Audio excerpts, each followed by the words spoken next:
there, and welcome to the John and Mike Show. I'm John. I'm Mike. And right now, we're going to be talking about Watch Dogs. Yeah, Watch Dogs. If you guys heard the news today, some angry fans out there. John, are you an angry fan? Am I one of those angry fans? Are you one of those angry fans? I wish I was those angry fans, but let me try to pretend I'm...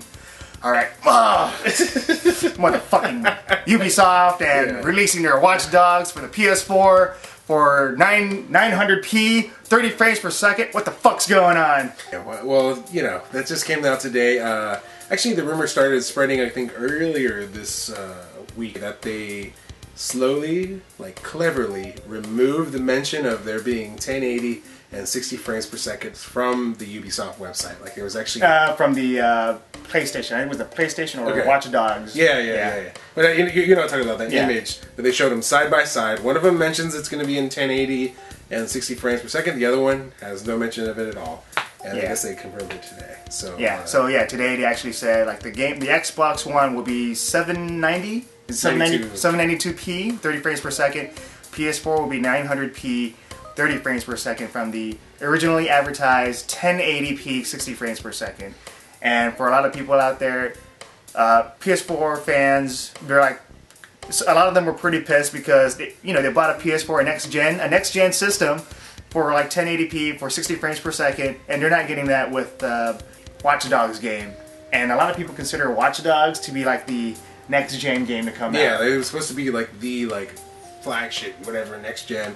And there was, it could have been, it actually got pushed back, right? It was supposed to come out last year. Yep. And then they pushed it back, and they were like, oh man, it's going to be even better. Now they're making it even, better than it was before. Now it's going to be on next gen. It's going to be even, the greatest thing. And they even, I think they even showed some footage from it from PlayStation in 1080p. So what happened? Well, prior to the 1080p, you're watching a YouTube video, and sometimes they just up-convert it. So that's probably the reason why. First trailer that you saw during the E3 review, nothing can beat that. So I guess if you want that experience, you just get a really good PC that can handle that. Otherwise, for the PS4, I don't know, certain people are gonna not buy it for the PS4, they'll buy it for the PC. As for me, I'm not really angry about it, because I have a PC anyway, so if I want that, I'll get the PC. But I'm a lazy gamer. I'm a lazy gamer. So I'm just gonna just get the game for the PS4, just pop it in, and with the controller just play. It's our new segment, the lazy gamer. The lazy gamer. you buy a PS4, you want, next gen, whatever graphics, you want that at least 1080p. Yeah. At least 1080p. But yeah, here's the thing, for me, 1080p, not that many people will be able to tell the difference with 100 pixels missing, from 1080 to 900. As for the frames per second, 30, 60, people can tell. It's not as smooth, but I don't think it would really just ruin the experience for a certain, for a lot of people.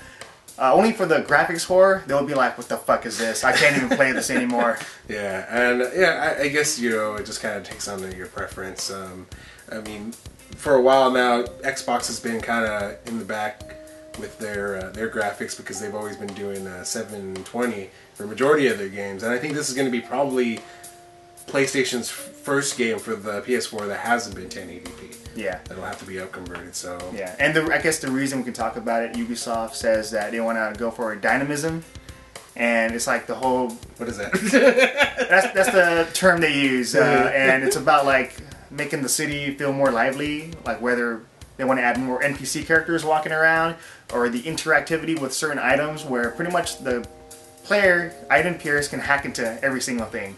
And that's one of the reasons why they pushed it back. Not to enhance the visuals, but to make the interactivity a better experience. So a lot of the gamers, the pissed off gamers, are comparing it to Infamous Second Son, where they say the graphics for that game is really good, which it is. But the difference, I think, is that with Infamous Second Son, you can't really do much in terms of interacting with the environment. The NPCs are lacking, and you can't even do much other than blow up some cars, and then use your powers and just fly around. But this one, you can hack into everything, and then you can pretty much do everything with the street lights, with any electronic device, everywhere. Yeah, and ultimately, gameplay and story, I think kind of trumps graphics, because you can have the greatest graphics in the world, but if you ain't got at least good and decent gameplay, your game's gonna suck. Like nobody's gonna want to play it. It's not fun, and having a immersive world like that's what I consider next gen. But yeah, the game's coming out later this month. We'll find out, and I think it's gonna be a very enjoyable game. With the likes of games like Assassin's Creed, with like free roaming, just like they've perfected it, kinda. Well, certain people will say they haven't perfected it yet, but I enjoyed it. Okay, leave me the fuck alone. I don't know who you're arguing with. All right. So tell us what you guys think. Are you disappointed that you're not getting 1080p? I mean, are you happy with it? Are you playing this on PS4? Are you playing this on Xbox One? Or are you gonna go to the Master Race and get the PC version? But yeah, leave your comments in the section below. Like this video, subscribe. See you later. See you later.